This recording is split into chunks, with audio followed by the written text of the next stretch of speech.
मिल्खा सिंह की तरफ से बहुत बहुत नमस्कार और प्यार। हिंदी बोलूं तो ठीक रहेगा ना। बात यह है कि जिस भी किसी फंक्शन पे जाऊं, लोग हमेशा इंग्लिश में बात करते हैं, मगर बच्चों आप ये बात सुन के हैरान होंगे कि मैंने दुनिया के अंदर 80 इंटरनेशनल रेसेस दौड़ी हैं और जहां भी इंटरव्यू दिया है वो हिंदी में दिया है। जब दूसरी दुनिया के लोग यहाँ पे आते हैं, चाइनीज हैं, रशियन हैं, जर्मन हैं, सब लोग आके अपनी लैंग्वेज में बात करते हैं और प्राउड महसूस करते हैं। तो मैं हर जगह पे ये कहता हूं कि हमें हिंदी बोलने के अंदर संकोच नहीं होना चाहिए और शर्म नहीं आनी चाहिए। भागता नहीं था, ये उड़ता था। नाम मिल्खा सिंह, द फ्लाइंग सिख।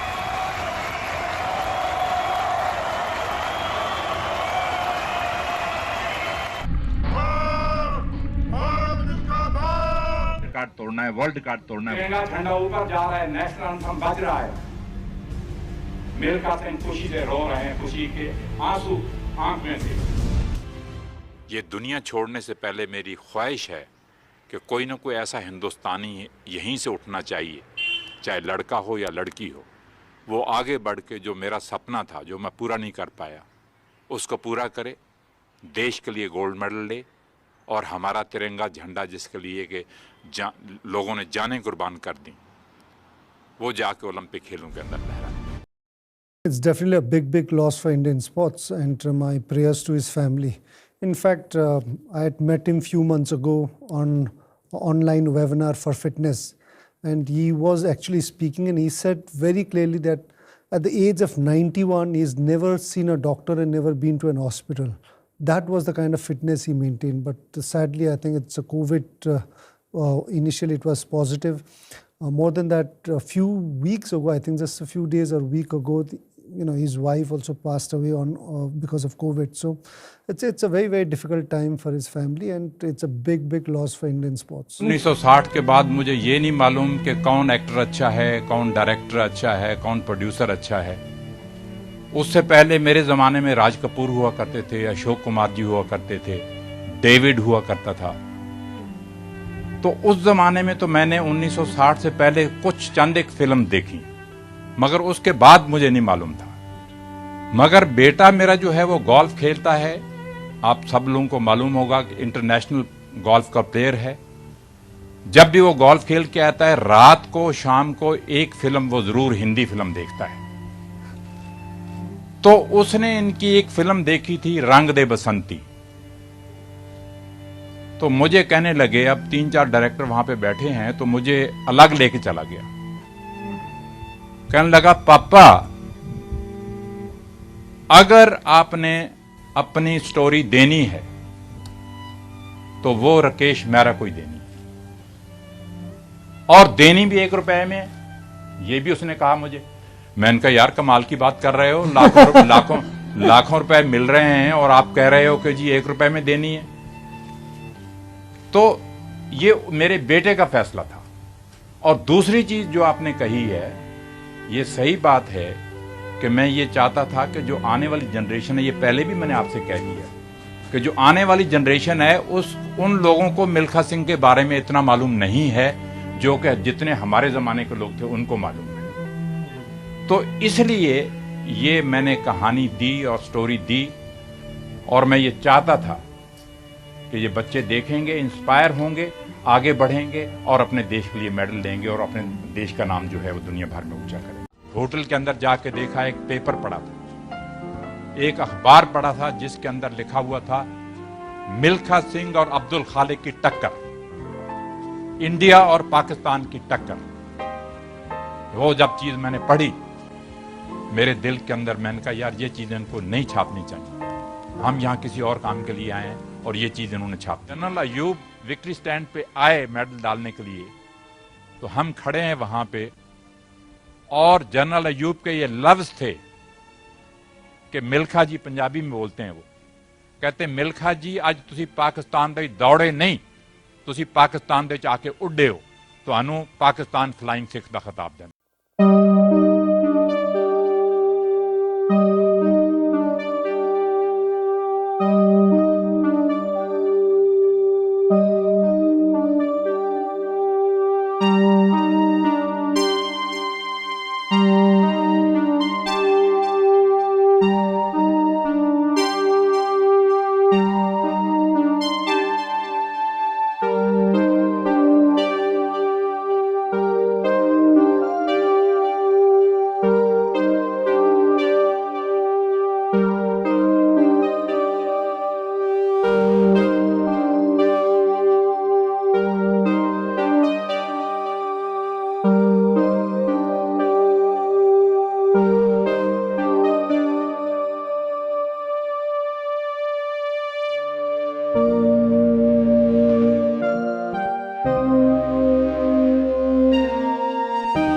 जिस किसी फंक्शन पे मैं जाता हूं, मिल्खा सिंह के बारे में बहुत कुछ कहा जाता है, मगर मुझे दुख इस बात का है कि मिल्खा सिंह को दौड़े हुए 60 साल हो गए।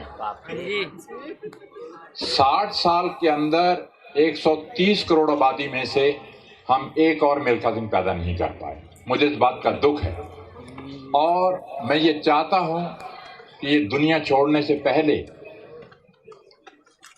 मैं देख के जाना चाहता हूं तो जो गोल्ड मेडल मेरे हाथ से रोम ओलंपिक में गिर गया, जो तिरंगा झंडा मैं नहीं लहरा पाया, जो नेशनल एंथम मैं नहीं बजा पाया, आप लोगों में से कोई ना कोई ऐसा नौजवान उठना चाहिए जो गोल्ड मेडल। मिल्खा सिंह को ये मालूम नहीं था कि ओलंपिक गेम्स क्या होती हैं, एशियन गेम्स क्या होती हैं, 100 मीटर क्या होता है, 400 मीटर क्या होता है।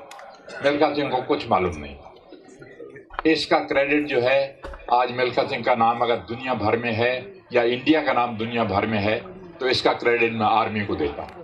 बच्चों 6 घंटे रोज दौड़ता था। Oh my God. और दौड़ दौड़ के बेहोश होकर गिर जाता था नीचे, ब्लड मुंह में से जाता था, वॉमिटिंग होती थी, डेथ बेड पे कितनी बार पड़ा रहा, मगर इरादा इतना मजबूत था कि मैंने वर्ल्ड रिकॉर्ड तोड़ना है, मैंने वर्ल्ड रिकॉर्ड तोड़ना है, मैंने वर्ल्ड रिकॉर्ड। गिरा पड़ा हूं, मेरा कोच मुझे पता क्या कहता है आपके कानों में, मिल्खा एक और लगानी है। मैंने कहा सर मैं तो मर रहा हूं, मुझे वॉमिटिंग हो रही है, मैं तो मर जाऊंगा। कहता है चाहे मर जाओ मगर एक और लगानी है, वही आपको वर्ल्ड चैंपियन बनाएगा। मुझे अभी तक याद है कि जब मैंने कॉमनवेल्थ गेम्स के अंदर गोल्ड मेडल जीता, पंडित जवाहरलाल नेहरू प्राइम मिनिस्टर थे।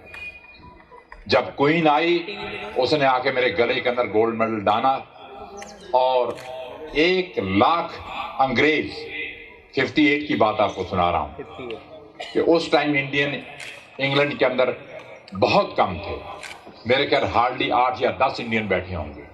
1 लाख अंग्रेज बैठा था, तिरंगा झंडा ऊपर जा रहा था, नेशनल एंथम बज रहा था। मिल्खा सिंह विक्ट्री स्टैंड पे खड़ा था। जब अनाउंस हुआ तो मेरी आंखों में खुशी के आंसू थे, रो रहा था मैं खुशी से कि मिल्खा सिंह जी आज सही महीने में आपने अपने देश का नाम ऊंचा किया। तो क्वीन आई, क्वीन ने गोल्ड मेडल गले में डाला, वो चली गई। मुझे याद है कि एक बॉब्ड हेयर लेडी क्वीन के साथ बैठी थी, वो भागी भागी आई। वो कौन थी? विजय लक्ष्मी पंडित, पंडित जी की बहन आई, आके मुझे विक्ट्री स्टैंड के पास आके हक कर दिया। मिल्खा जी आपने हमारे देश का नाम ऊंचा कर दिया। पंडित जी का मैसेज आया कि क्या चाहिए आप? अरे बच्चों, उस जमाने में हमें मांगना ही नहीं आता था कि अपने देश की इज्जत को पैसे से मत तोलिए। तो जहां भी जाता हूं मैं वर्ल्ड के अंदर, वहां मैं लोगों से ये कहता हूं कि आप हमारे एम्बेसडर हैं। अगर कोई गलत काम करेंगे तो हमारे देश का नाम बदनाम होगा। तो आप लोगों ने ये देखना है, आप लोगों ने ये देखना है कि देश की इज्जत खराब ना हो। पैसा बाद में, पैसा तो मिल जाता है, मगर देश की इज्जत के लिए हजारों लोगों ने जाने कुर्बान किए हैं, तब जाके हमारा।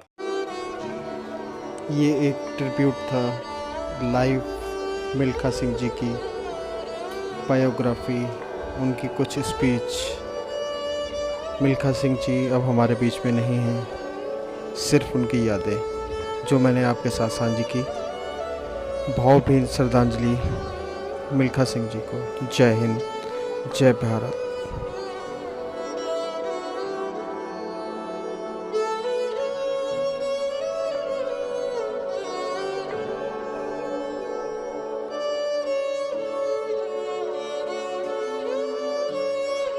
तो दोस्तों ये थी मिल्खा सिंह की लाइफ स्टाइल वीडियो। अगर आप मिल्खा सिंह के फैन हैं तो इस वीडियो को कर दें लाइक। अगर आप इस चैनल पे नए हैं तो चैनल को कर दें सब्सक्राइब और बेल आइकन को प्रेस कर दें ताकि आपको हमारी आने वाली वीडियोस की नोटिफिकेशन मिले सबसे पहले। और आप हमें कमेंट करके जरूर बताएं कि आप नेक्स्ट वीडियो कौन सी टॉपिक पे चाहते हैं।